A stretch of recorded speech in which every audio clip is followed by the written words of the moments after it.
La Voz de América presenta.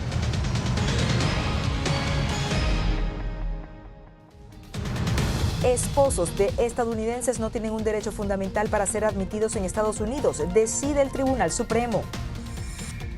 Alivio migratorio para indocumentados casados con ciudadanos de Estados Unidos se convierte en tema de peso en las próximas elecciones. Otro estado busca sumarse a Luisiana para visibilizar los 10 mandamientos en escuelas públicas. Y Ecuador empieza a construir nueva cárcel inspirada en las penitenciarías de El Salvador.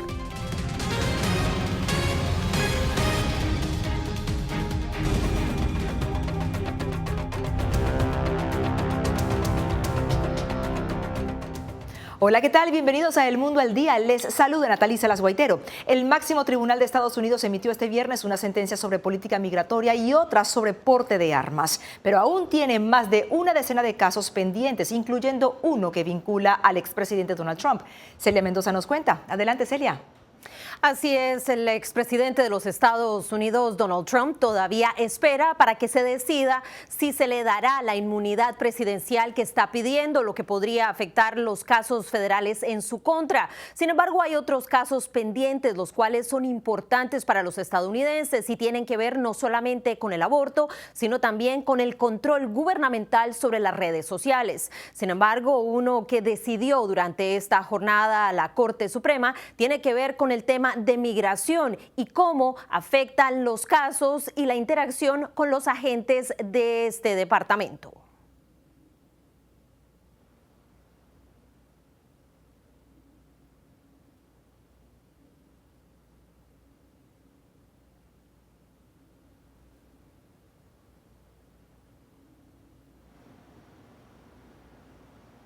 Gracias, Celia. Y bueno, Estados Unidos extiende hasta 2025 el estatus de protección temporal o TPS para ciudadanos de 5 países, incluyendo a El Salvador, Honduras y Nicaragua.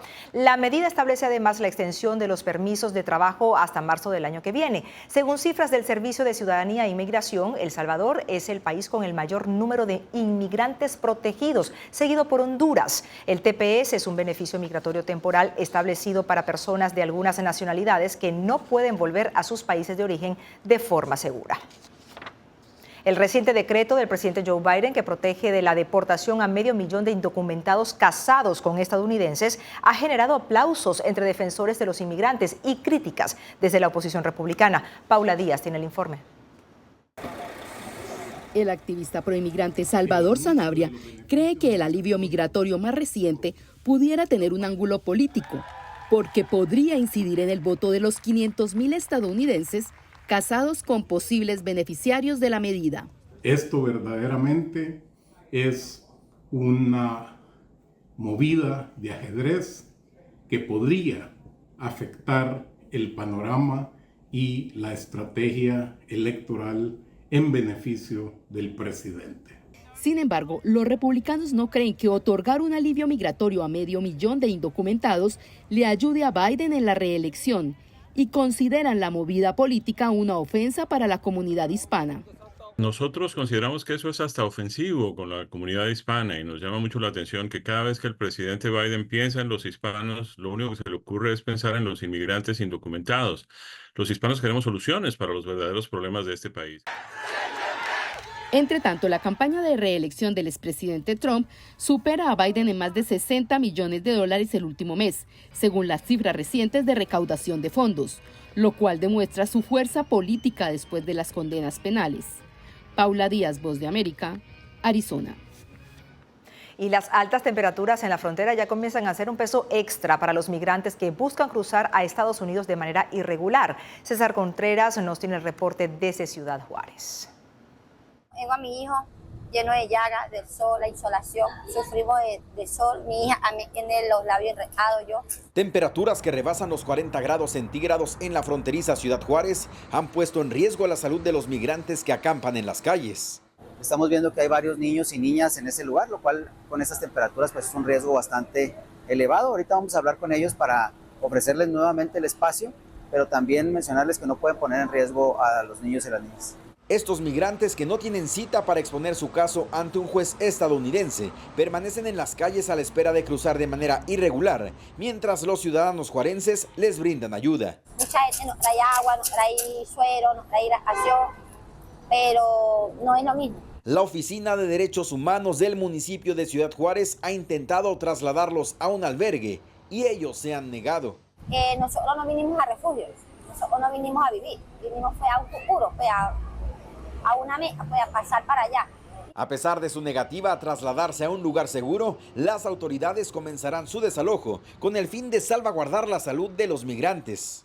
Estará a metros de la vía pública, además de una vía rápida, con bebés que son muy pequeños, pues es un espacio que no se puede habitar, que no es para habitar y que pues lo vamos a tener que retirar.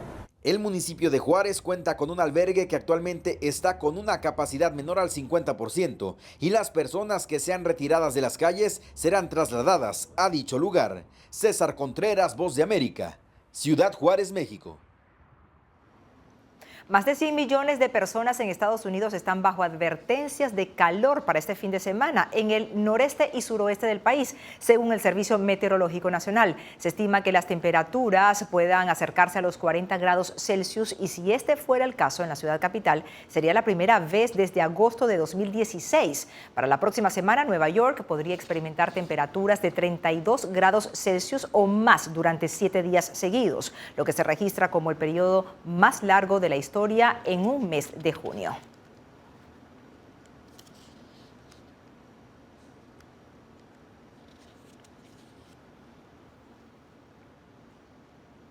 Venezuela, Ecuador y Colombia son las nacionalidades que este año lideran el tránsito irregular de migrantes por la selva del Tapón del Darién, según el gobierno de Panamá. Yair Díaz nos reporta que en lo que va de año, más de 180,000 migrantes han cruzado por esta ruta.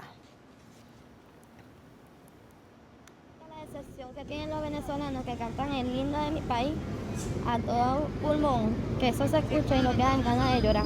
María Victoria es una migrante venezolana de 26 años de edad. Su objetivo es llegar a Estados Unidos y se suma a los más de 118,000 compatriotas que han cruzado la selva del Darién en lo que va del año, según datos del Servicio Nacional de Migración de Panamá. Pero que hay personas que han llegado de la selva con los pies todo raspado. Venezuela, Ecuador y Colombia son las nacionalidades que lideran el tránsito irregular de migrantes por la selva del Darién este año, desplazando a nacionalidades como Haití, India y Cuba. Las autoridades reportan también actividad criminal. En un área en donde hemos está llegando delincuencia, crimen organizado, que ya este tema de la migración irregular no es humanitario. Es un problema para Panamá. En lo que va del año, más de 180,000 personas han cruzado la selva del Darién, según el Servicio Nacional de Fronteras de Panamá. El reporte también destacó que solo en los primeros 13 días de junio llegaron al país 11,433 personas, incluyendo 9,162 adultos y 2,771 menores de edad.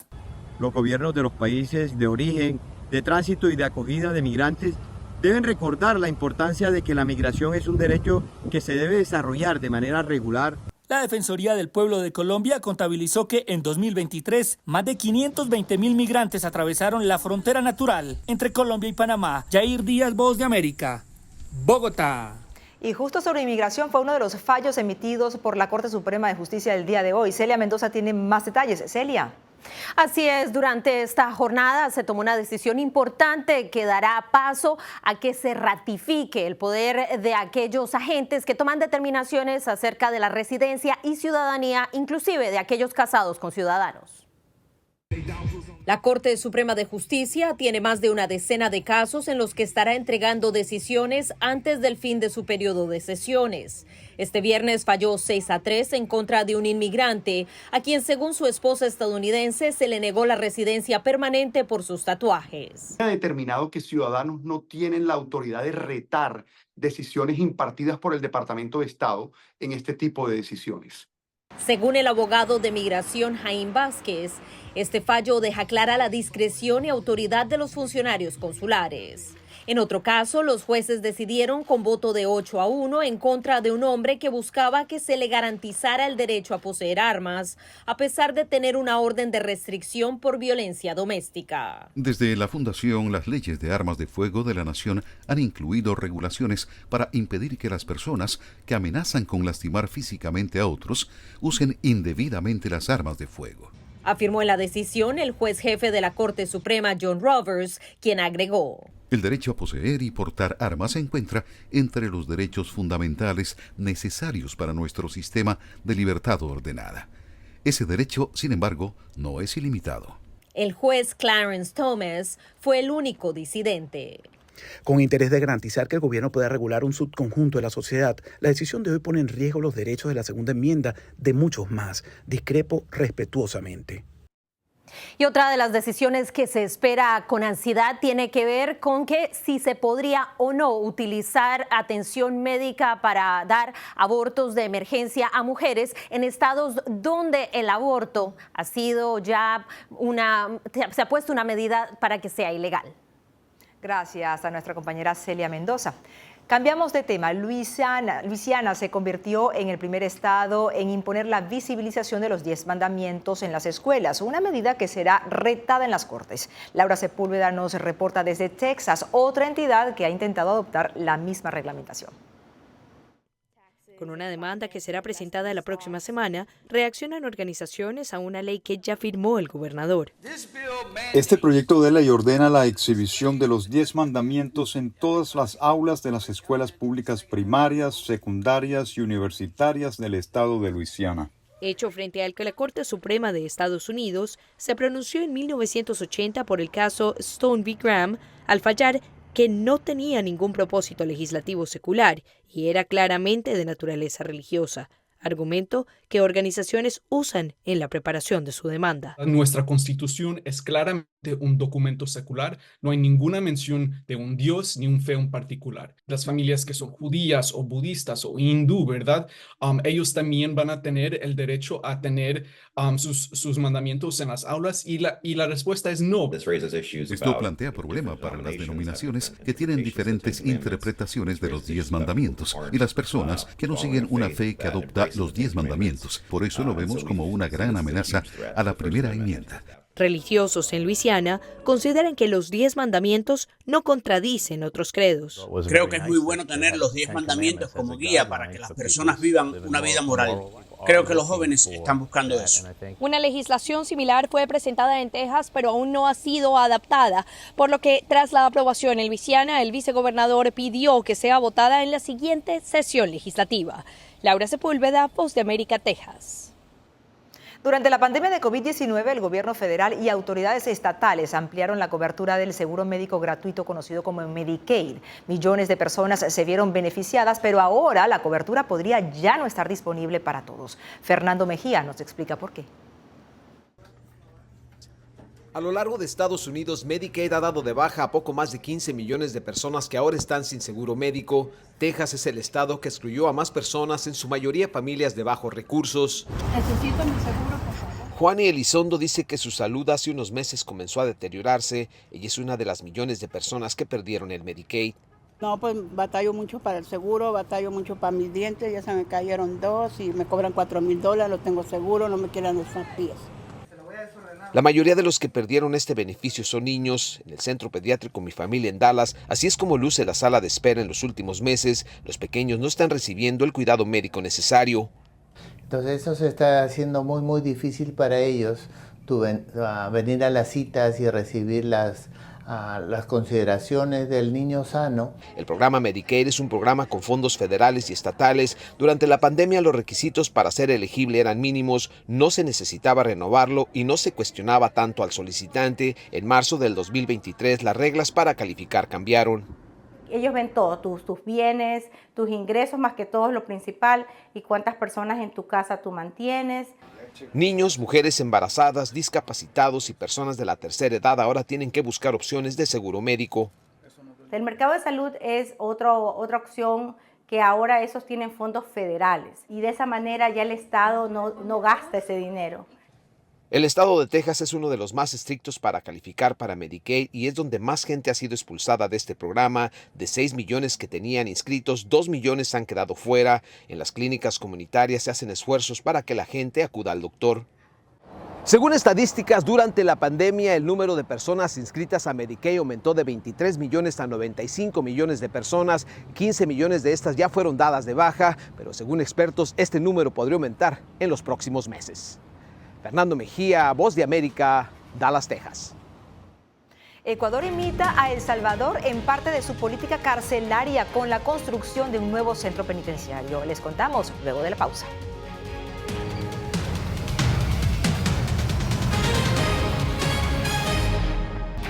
Con una inversión de 52 millones de dólares, el gobierno ecuatoriano inició la construcción de una nueva cárcel en la que pretende recluir a los criminales más peligrosos. La nueva prisión, que seguía bajo el mismo modelo de la de El Salvador, prevé albergar a unos 800 reos. Néstor Aguilera tiene el reporte.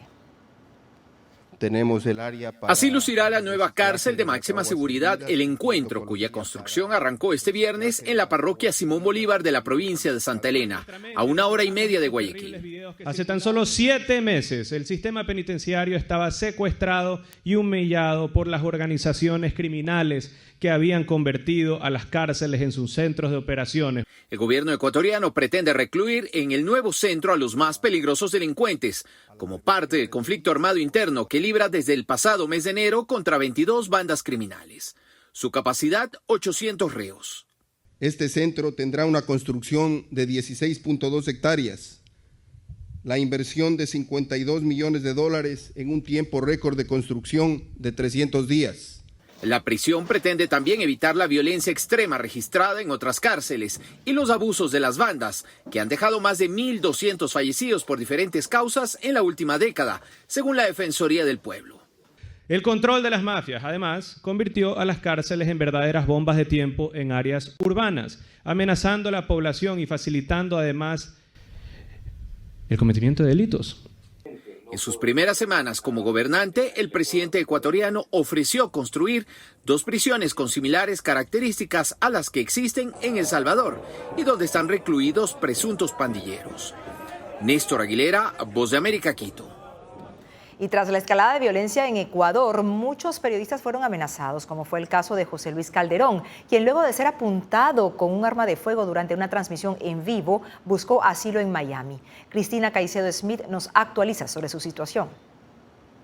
Que se vaya la policía. Con una pistola en el cuello, José Luis Calderón ruega a las autoridades que no ingresen a los estudios de TC Televisión. Las imágenes del ataque en vivo a la cadena de televisión pública ecuatoriana a principios de este año le dieron la vuelta al mundo. Tenía armas apuntándome en todo momento, me llegaron a poner incluso una carabina, la boca de una carabina en el cuello, un explosivo, también un tipo de explosivo, dinamita en el bolsillo de mi chaqueta. La redada hecha por presuntos pandilleros durante una transmisión en vivo en la ciudad de Guayaquil es un incidente que no se había visto en los medios ecuatorianos. Y Calderón recuerda vívidamente los momentos que cambiaron su vida y la de su equipo. Mis compañeros, colegas, deshechos anímicamente, padres y madres que creían que no iban a regresar a sus casas para abrazar a sus hijos. Incluso después de que la policía realizó los arrestos, Calderón siguió intranquilo. En Washington, Doug Martiel y su organización sin fines de lucro Fundamedios monitorean violaciones a la libertad de prensa como el caso de TC Televisión.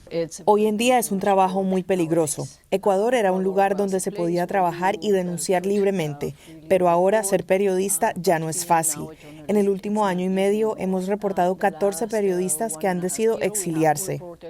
Entre ellos está Calderón. Al no poder obtener el apoyo que necesitaba para afrontar su trauma, el periodista viajó a Estados Unidos para solicitar asilo. Entré en periodos de ansiedad tal que dije, no, esto no puede ser y la verdad es que me tengo que ir de aquí. Ahora Calderón está tratando de adaptarse a su nueva vida, lejos de su país, amigos y familiares. Calderón está a salvo. Pero Thiel dice que en Ecuador las amenazas a los medios tienen un impacto en la sociedad. Y sí, como en muchos otros países, los ciudadanos no tendrán información para saber qué está pasando en su país. El presidente ecuatoriano Daniel Noboa visitó la sala de redacción de Calderón después de la redada y Ecuador renovó sus compromisos con la libertad de prensa. incluido el establecimiento de un mecanismo de protección. Sin embargo, los recortes presupuestarios implican que dichas salvaguardas no se financiarán en los próximos años. Cristina Caicedo Smith, Voz de América, Washington. Al regreso, venezolanos se rebuscan el agua potable hasta en las montañas. Pueden pasar meses sin el vital líquido. Les contamos.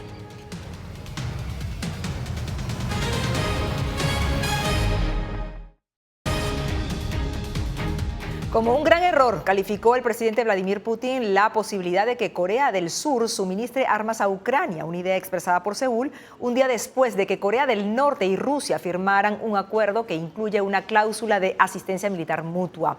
Dijo Putin que Sur Corea no tiene nada de qué preocuparse, pues el pacto solo entraría en efecto en caso de que una de las partes sea atacada. Se considera que este acuerdo es el más importante firmado por ambos países en décadas.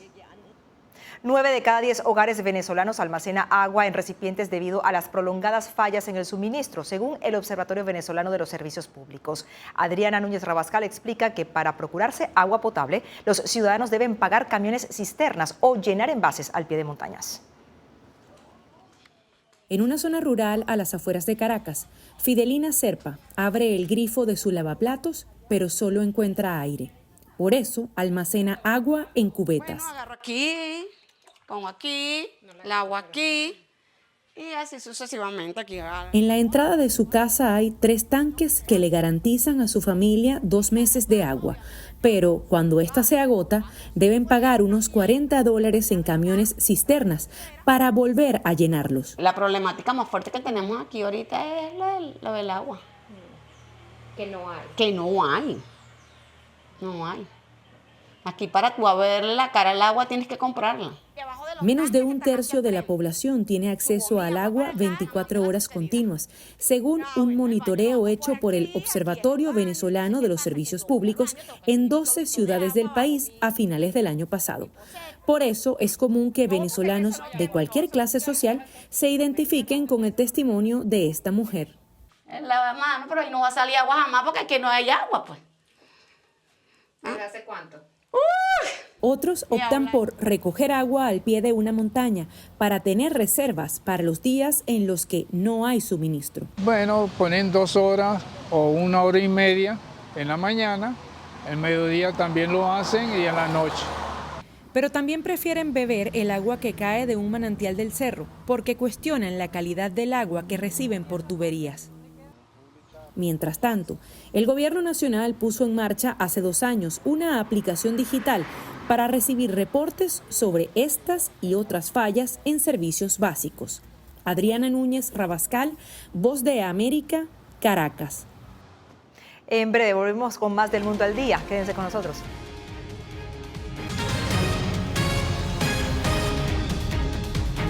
Y hoy se celebra el Día Mundial del Yoga y para resaltar su importancia, el primer ministro de India, Narendra Modi, impartió una clase frente a las cámaras. Dijo Modi que el enfoque de este año es pensar en el yoga como una disciplina para el bienestar propio y social. El yoga, una actividad originaria de India, se ha extendido alrededor del planeta como una disciplina que conjuga posturas físicas, respiración controlada y concentración mental para vivir en el presente sin el peso del pasado. Así finalizamos el Mundo al Día. Les acompañó Natalie Salas Guaitero.